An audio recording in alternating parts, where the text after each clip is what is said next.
for this interview. Well, thank you for having me. It's a pleasure. Thank you very much. At the time we are speaking, many developments have occurred in Kosovo. Kosovo has failed to become a member of the Council of Europe. How do you see the coming days regarding Kosovo's path towards the integration to this organization? Well, thanks for asking that question, because it allows me to make a really important point that I would want all of your viewers to know. And that is, first and foremost, the United States stands as strongly as it always has with the people of Kosovo in this project of seeing Kosovo take its place in European and Euro-Atlantic structures. That is, our Undersecretary of State for Public Affairs said just over the weekend when she was visiting, we believe Kosovo's place is in European Euro-Atlantic structures. That means we believe Kosovo should be a member of the EU, that Kosovo should be a member of NATO, that Kosovo should be a member of the Council of Europe.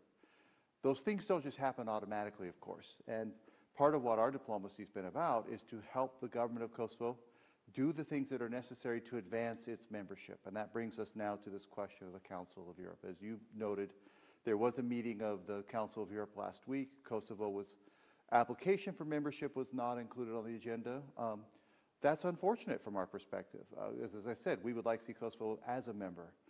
But it does mean that the government of Kosovo probably has to take additional action beyond the action it's taken in order for that to be realized. We don't vote. The Council of Europe is an intergovernmental organization that does not include my government. We are observers there.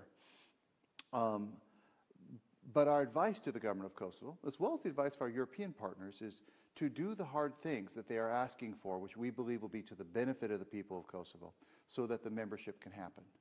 So is there still hope that the goal can be achieved?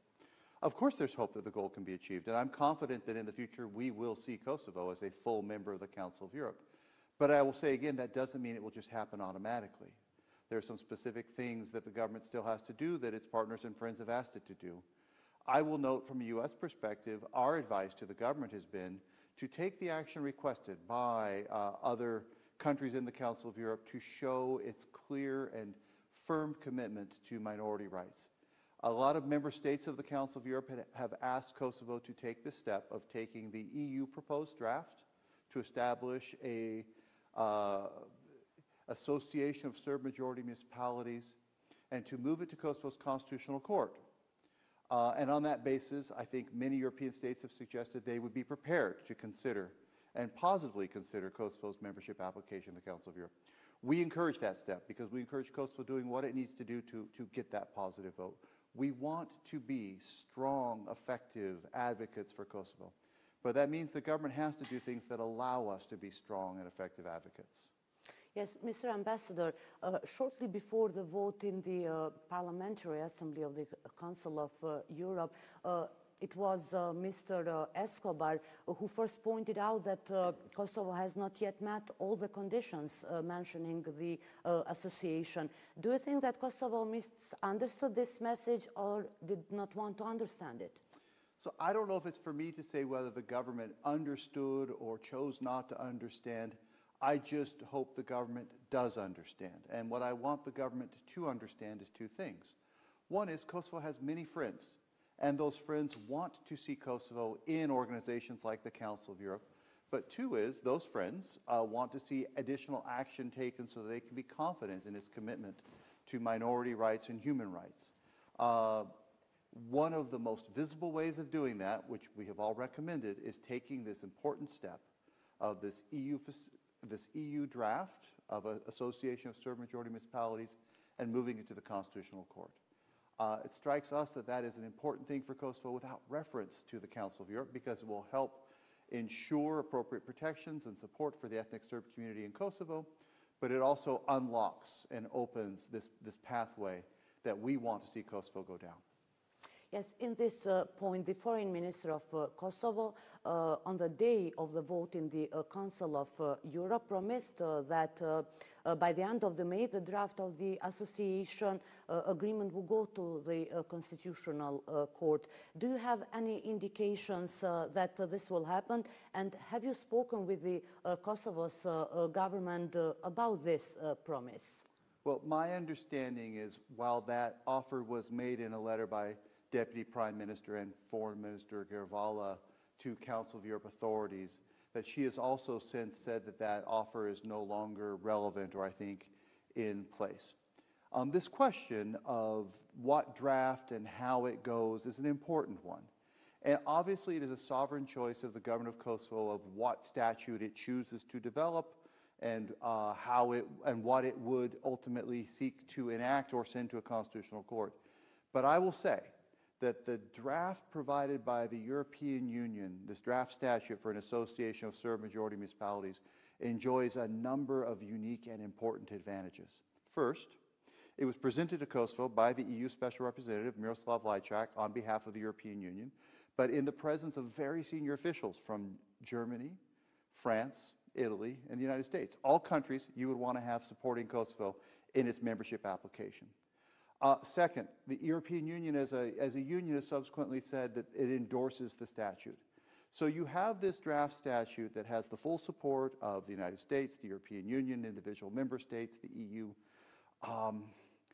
which has not been objected to by Serbia. All of us have said, this will satisfy the requirement. You have made a commitment back in 2013 to establish an association.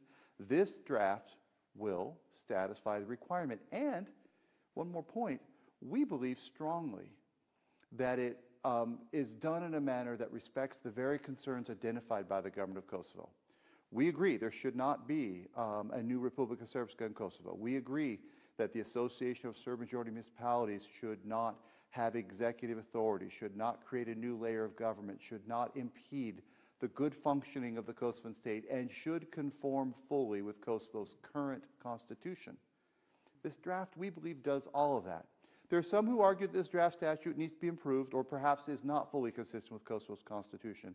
And that's why the one thing we're asking Kosovo to do, send it to the one body, the only body on the planet that has the actual authority and capability of determining whether it conforms with the Constitution or not, the Constitutional Court of the Republic of Kosovo. That's what we're asking it to do. Now, we will all respect the outcome of that process. We will all respect the judgment of the Constitutional Court.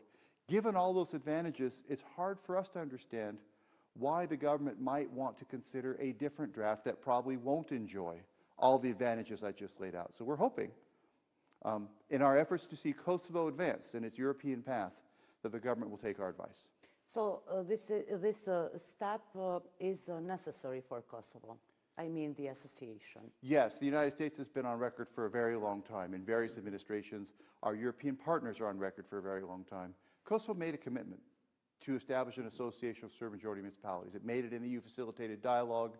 We believe strongly that all obligations by both Kosovo and Serbia in the dialogue are binding, and this is one of them. And yes, just as we expect Serbia to fulfill all of its obligations under the dialogue, we expect Kosovo to fulfill all of its obligations as well.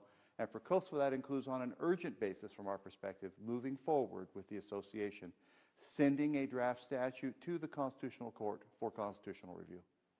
Yes, but Mr. Ambassador, Prime Minister Kurti has been accused several times of reducing the discussions to autonomy for the Serbs of Kosovo instead of mutual recognition. For the United States of America, is mutual recognition still at the top of the normalization agreement? Yes, it absolutely is our desired goal. The outcome of this process, when it is all over, we believe the only outcome can be mutual recognition. This is a position of the Biden administration from a long time. We talk about eventual mutual recognition because we don't think it's coming right away. We want it to come, and it needs to come, and we believe that neither country will truly integrate fully into all European and Euro-Atlantic institutions without mutual recognition.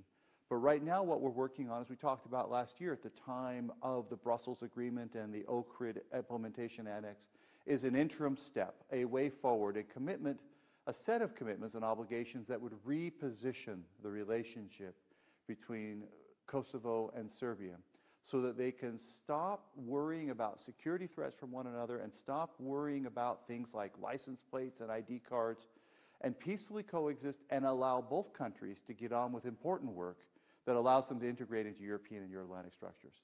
But there should be no doubt that our long-term view is clear, and it hasn't changed. Yes, and your continuous request has also been the call for the government of Kosovo to work in partnership with the United States of America. Is Kosovo this while the USA is our country's biggest and most supportive ally? Look, we think the United States and Kosovo enjoy a special relationship, and it's clear that the people of Kosovo think that too. And we're proud of that. And my sense is the people, I don't want to speak for the people of Kosovo, but the feedback I get is the people of Kosovo are also proud of their partnership with us. It's a special relationship. And because it is a special relationship, and because we are such good friends, as Undersecretary of State Allen said over the weekend, we sometimes have to have difficult conversations. And difficult conversations are sometimes harder within families or with loved ones than with others. But also a sign of respect is having those difficult conversations, which we do all the time. So what I would say is it is not a secret that the United States government does want to see in certain areas closer cooperation from the government of Prime Minister Kurti. We've said that openly. And let me give you just a recent example. I didn't necessarily plan to talk about this, but there was yet another issue just this week in which the Kosovo police at the direction of the Ministry of Interior carried out operations in the north of Kosovo in ways that we felt did not contribute to our longer-term shared goals of stability and making sure that things are done in a way that advance both the dialogue and Kosovo's Euro-Atlantic path. So we raised concerns. But the outcome of this operation in which the government went ahead and did this police action in a manner that we felt was not coordinated and called into question Kosovo's commitment to resolving some of the issues in the dialogue, it resulted in public statements by the United States, the European Union, individual EU member states, the NATO mission in Kosovo, the OSCE mission in Kosovo, others, all more or less making the same points. This is not good for Kosovo. We want to see Kosovo advance, and whether you agree with our interpretation or the government's interpretations of those events, if Kosovo is going to move towards European and Euro-Atlantic structures, it needs to have the full support of the United States, the European Union, individual member states, the OSCE mission, NATO. Those are the very institutions Kosovo wants in. So we want the government to work with us. We agree with the government's responsibility to exercise sovereignty over all of its territory. In this case, we agree that the central bank should regulate financial institutions.